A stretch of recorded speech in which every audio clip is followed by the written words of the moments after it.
இயேசு கிறிஸ்துவின் இன்ப இனிய நாமத்தில் வாழ்த்துகிறோம். இன்றைய வேத வசனம், உண்மையுள்ள மனுஷன் பரிபூரண ஆசீர்வாதங்களை பெறுவான். நீதிமொழிகள் 28ஆம் அதிகாரம் 20ஆம் வசனம். Today's Bible verse, a faithful man will abound with blessings. Proverbs chapter 28 verse 20. உண்மையுள்ள மனிதர்களாய் நாம் வாழும்போது தேவனுடைய ஆசீர்வாதம் நம்மை தேடி வரும்.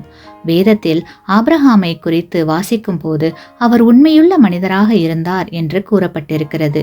தேவன் ஆபிரகாமை எவ்வாறு ஆசீர்வதித்தார் என்பதை அனைவரும் அறிந்ததே. கர்த்தர் உங்களையும் என்னையும் ஆபிரகாமை போல ஆசீர்வதிக்கவே விரும்புகிறார். அப்படிப்பட்ட ஆசீர்வாதத்தை பெறுவதற்கு நாம் உண்மையுள்ளவர்களாக வாழ வேண்டும். தேவன் உண்மையுள்ள இருதயத்தை தேடுகிறார். உண்மையுள்ளவர்களை அவர் மிகவும் நேசிக்கிறார். உண்மையுள்ள இருதயத்தில் தேவன் வாசம் பண்ண விரும்புகிறார். ஆகையால் கிறிஸ்துவுக்குள் அன்பானவர்களே, உங்களுடைய வாழ்க்கையில் இன்று முதல் தேவனுக்கு உண்மையுள்ளவர்களாயிருந்து ஆபிரகாம் பெற்ற ஆசீர்வாதங்களை பெற்று வாழ்வீர்களாக. ஆமேன்.